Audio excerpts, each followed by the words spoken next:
This is Unit 7 of a 9-part series for Introduction to Business. This unit is Managing the Business. The essential question here is, why are businesses divided into departments, and how do managers coordinate people and resources to achieve their goals? The learning objective, this is what I hope that my students will be able to do by the end of this unit, is to explain the role of different business departments and describe how their managers organize, lead, and support employees. With every one of my units, there is a teacher guide in case you're a teacher out there using this. If you're one of my students, keep moving. Every one of my units also comes with guided notes, and these have multiple pages that students can use to follow along with the content as far as the lecture goes and different activities that take place within the assignments of the unit. Here's what we'll discuss in this specific section. Different business departments, organizational structure, roles and responsibilities, management hierarchy, teams and workplace dynamics, management skills, and process. What is a business department? I always use the example of, for example, like Best Buy or Costco or some other type of business where students can conceptualize the general idea of different sections. Like at Target, you have the health and beauty, you have the clothing, you have the grocery area, so on and so forth. Those are different departments. Well, if we were to talk about a different type of business, not necessarily retail, then you can also think about departments as a group of people that are responsible for a specific area of work within a company. For example, in a restaurant, the cashier focuses on taking orders and handling payments. The kitchen focuses on preparing foods, and inventory focuses on tracking ingredients and supplies. So how are businesses organized to get work done? The key idea here is that they divide work into different departments to clarify responsibilities, improve efficiency, and create accountability. It matters because nobody operates alone. Everybody works as a team, but they have their own tasks. If everybody had to do the total tasks of the entire store or business, then it would be inefficient, and that's not the strengths of a successful business. So success depends on departments working together toward shared goals. I have my students think about this. What departments do they think are necessary to keep a business running smoothly? Sometimes I'll pitch out some type of a random business. Maybe it's a coffee shop, or maybe it's a landscaping business, and have them start to think about that. Which department do you think causes the biggest problems for customers when it breaks down? And so they have to use their thinking cap there. They have to think, all right, well, it could possibly be the call center. Maybe perhaps it's the return section. It's the customer service. There's many different aisles in which this could be, or they could also chalk it up to management, perhaps. So think about your best or worst team experience. All students can relate to this. Not all students can relate to working within a different department within a business because they don't have that experience. But they can think about working with a team. And every student that I've ever encountered has at some point or another worked in a team where that group didn't work necessarily the most effectively or efficiently. In your response, whether it's best or worst, I have my students explain what was their role, what worked well or did not work well, and was there a clear plan or leader.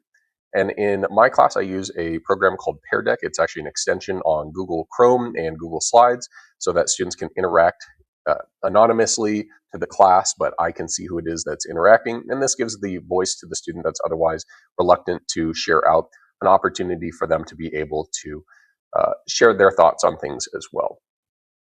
So how teams develop over time. Forming, storming, norming, and performing. General idea is this, at that initial formation, and this happens in your class every single day, where you get put into a different group and the teacher says, all right, hey, line up, and I have 8 table groups. I'm going to number you off 1 through 8 and then separate all of the students to where they're in different groups of 3 or 4 or whatever the class size might be made up of. And so you have that kind of awkward forming stage. The team is created. People are usually a little bit on edge because they don't want to ruffle any feathers. They're typically polite but a bit unsure. The roles, the expectations are just not clear yet. Then you get a little bit of headbutting where people are disagreeing on certain things. Or maybe there's that person that's like not pulling their weight, and it's evident that they're going to be the anchor of the group. There could be some conflict, some frustration. Some miscommunication and tensions can increase. Once people start to disagree on direction or leadership or who's doing what, you start to see people have to solve the problems. Once those problems are solved, or if they're not solved, then that's a bigger issue. And that's something where in a later class of mine where I talk about business communications, not specifically an introduction to business, where students really need to figure out how can they work together even with people they may not necessarily agree with or even like working with. After that storming period, the hope is that they find some way to normalize what it is that they're doing. The rules become clear, expectations are established and followed, and communication improves. Teams work efficiently when there is trust and accountability, and this is when the students begin to perform in their group. The focus shifts to results. I show this quick clip from Remember the Titans. As you watch, what signs of frustration or miscommunication do you notice? And as a quick teacher note, the image is linked, but you also have the hyperlink in the notes of the slides as well to show this. And it kind of shows those different stages of forming, storming, norming, and performing. So operations, what is operations? It's how things run. Have you ever waited a long time for food even though employees were working? Have you ever had a substitute teacher who clearly did not know the routines? Have you ever seen a school lunch line move fast one day and painfully slow the next? This is the general idea of operations. And so operations is in charge of production, inventory, quality control, and in charge of all of these different operations, you typically will have a variety of different managers. The top, and we'll go top down for all of these different departments, is the Chief Operations Officer, also known as the COO.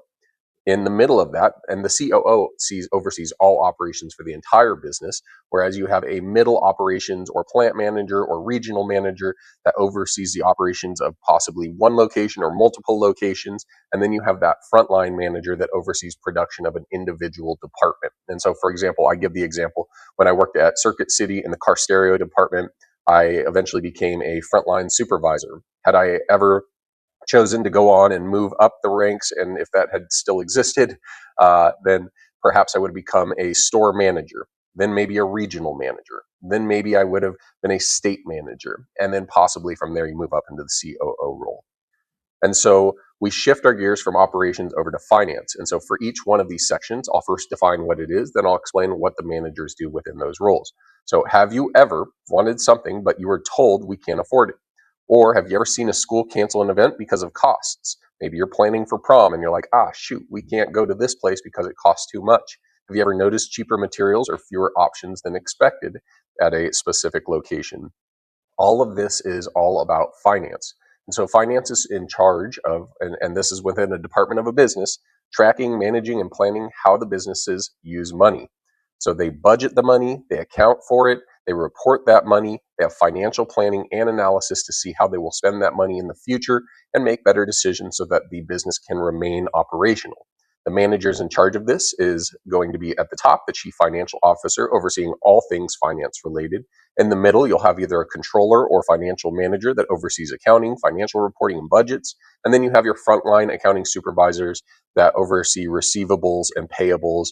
And there's a variety of other ways that this might show up depending on what the type of business is. But why finance matters is because it makes sure that the business can pay its bills, plan for the future, and avoid running out of money. Next up, we move into human resources, HR. These are the people rules. So have you ever been taught how something is supposed to be done the right way?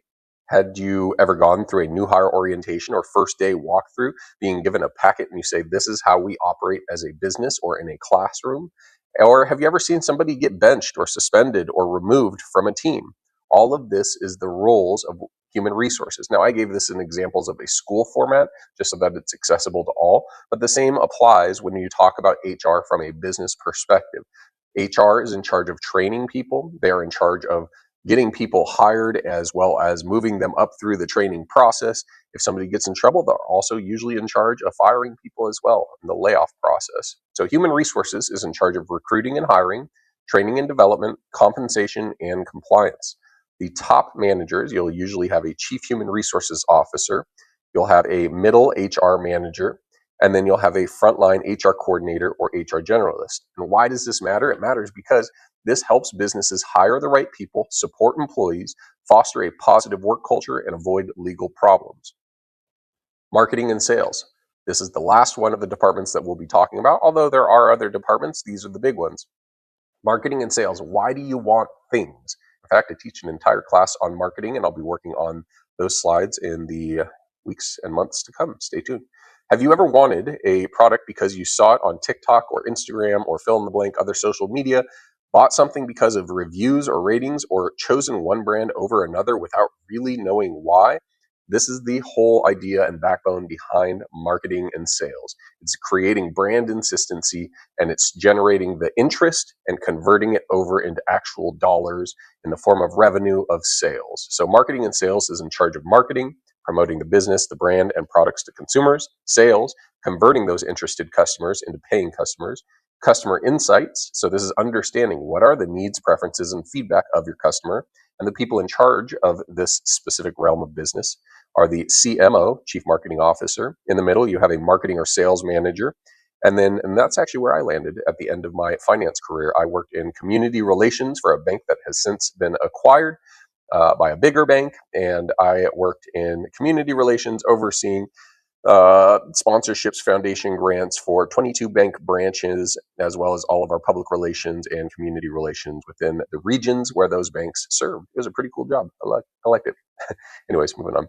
So first line, you've got the sales rep, the marketing coordinator. These are the people that interact with customers and support daily marketing efforts. Why does marketing and sales matter? Without customers and sales, even the best product and operations cannot survive.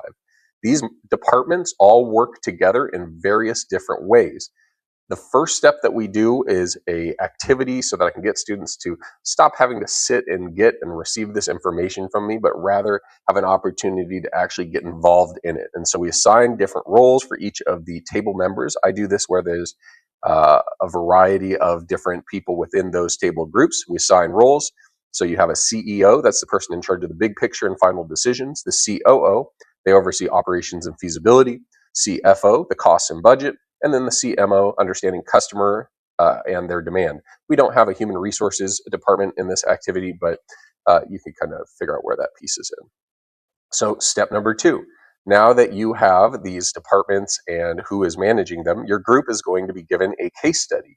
Each executive must argue from the role that they are playing what should be ending up happening. And the CEO has the final say here. So what option best supports the company's long-term vision?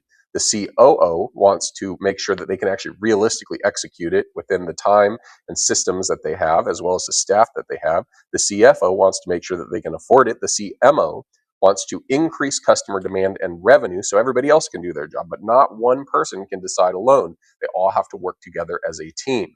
And so the third step here is the executive team scenario. Their company has $100,000 to invest this quarter. Your students must choose one option, either launch a new product, improve operations and efficiency, or increase marketing and sales efforts. Decide how the company should move forward. Here's the details.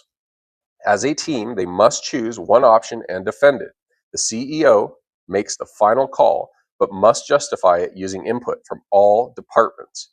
Why do companies need executives? It's because of that exact reason. After you see in that activity, you will find that these executives are necessary because they have certain tasks that they need to do. So operations wants efficiency, finance wants to control costs, marketing sales wants growth, and general consistency and fairness.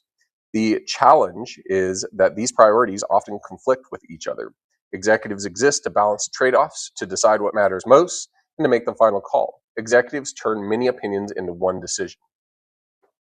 And the executive team, knowing who these people are, the CEO, COO, CFO, and CMO, will then come together to be in charge of the following things. So the CEO, what they do, the final decision maker, is to be in charge of the overall direction of the company, the final decisions. They focus on the big picture, long-term success, the trade-offs between departments and their managers, the key questions, what's best for the whole company right now, what matters the most right now, and daily operations and department level tasks. This is what they are not responsible for.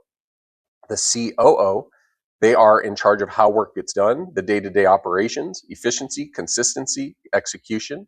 They constantly ask themselves, can we actually do this? How will this work in real life? They are not responsible for marketing decisions or final strategic calls. The CFO is in charge of money, budgeting, and financial risk. The focus is costs, profitability, long-term financial health, and then the key questions, can we afford this? Is this worth the risk? What they are not responsible for are daily operations and marketing strategy.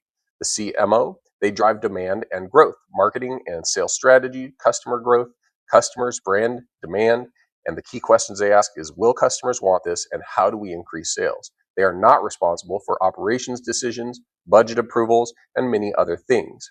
Being a manager is more than just a title. There are a bunch of students that are like, I want to be the CEO of this company. But do they actually really want that type of a responsibility? Having CEO or manager on your name tag or business card doesn't automatically make you good at that job. So what does a manager actually do?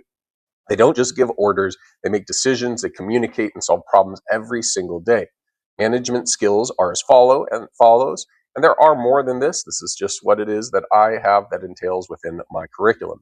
Communication, decision making, managing people, time and priorities, and handling conflict. Communication skills. First, if you're going to be a good manager, you should probably have the ability to communicate effectively. So, clear expectations, deadlines explained, questions are welcome. Poor management sounds like just figure it out, vague instructions, blame after the fact. Most workplace problems start with poor communication, and that also happens in the classroom too. Decision making. Good management looks like when a manager is making a decision with all of the information available. They're asking all of their department managers to make sure that they understand the whole picture. They explain why the decision was made. They accept responsibility for the outcome. What they should not do is avoid making decisions. They shouldn't constantly change directions. And they also shouldn't blame others when it goes wrong.